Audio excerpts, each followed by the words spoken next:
Making homemade marinara is the easiest thing you will make from scratch. Once you make it, taste it, you will never buy jar again. Today we're making homemade marinara with Italy's finest tomatoes, San Marzanos. Grab your aprons, we'll make it a sauce.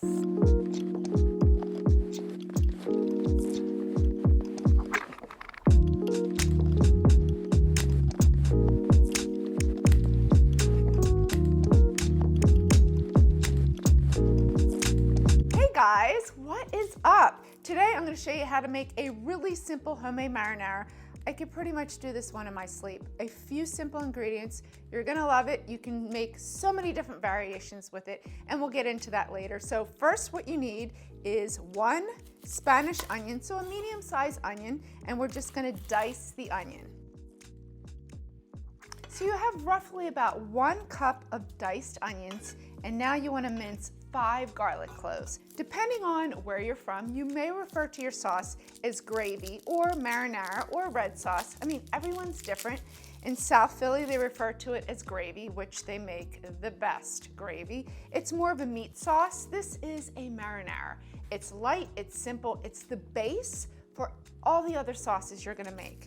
You can make your alla vodka with this base. You can make an arrabbiata. You could make my fra diavolo. So many different sauces. Here's a great tip. You ever notice when you're mincing your garlic, the garlic sticks to your hand and to your knife?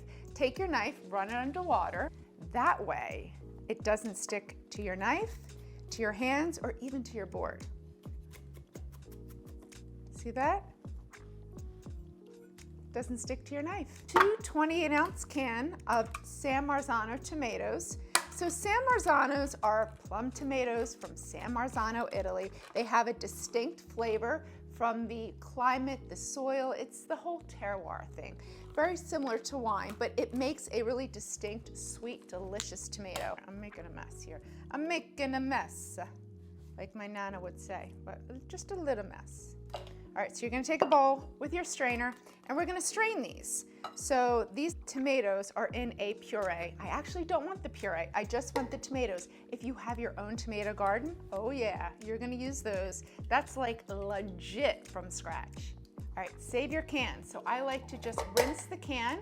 So I have that little excess juice with just a quarter of the way with some cold water. Save that.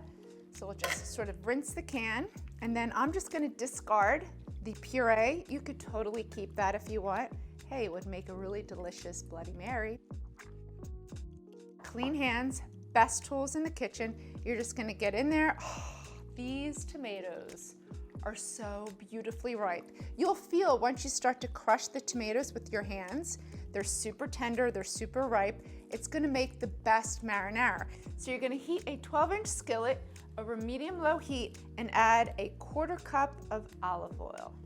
We're gonna add our onions, and we're gonna just saute the onions until they're tender, about 2 to 4 minutes. Season with salt and pepper. So remember, I say it all the time, season in layers. So that way, at the end, you have full flavor. So you're basically just seasoning what you see in the pan. Now you wanna add your garlic. So at about 30 seconds to a minute, once you smell the garlic, you know it's good to go. I like to use a good white wine, so you want about 1/2 cup. So one that you would pour in a glass, one that you would drink. Doesn't have to be expensive. But I like to use white wine because it's light, it's fruity, and it really makes a really clean, fresh, delicious marinara. I found that red wine is too heavy and tannic, and that tannin comes from the skins. So we're gonna reduce this by half, about 2 minutes on medium heat. What that's gonna do is reduce that alcohol. It's gonna concentrate the sugars. You just wanna add your tomatoes right into the pan. Just that little bit of water from the can, add that right in here. I found that by making this in a 12-inch skillet, that little bit of water is helpful because we do have more surface area. This sauce will cook faster. It will reduce a little bit faster. Dried basil and parsley. You could also use oregano. So you want 1½ teaspoon of dried basil and 1½ teaspoon of dried parsley. Salt and pepper.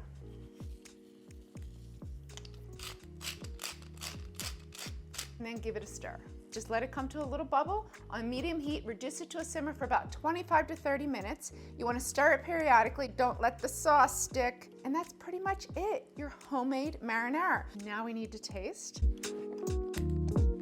So we want to taste it to make sure we have enough salt and pepper, because these are tomatoes. Tomatoes really soak up the salt, so you want to make sure you season it perfect.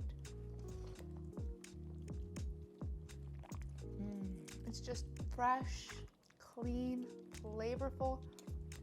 Needs a little more salt though.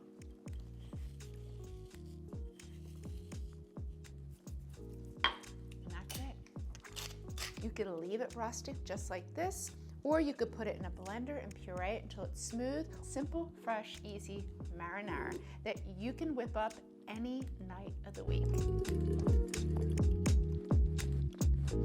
And there you have it, a fresh and easy homemade marinara that you can make at home. Toss it with my homemade pasta, make a fra diavolo, alla vodka, whatever you want.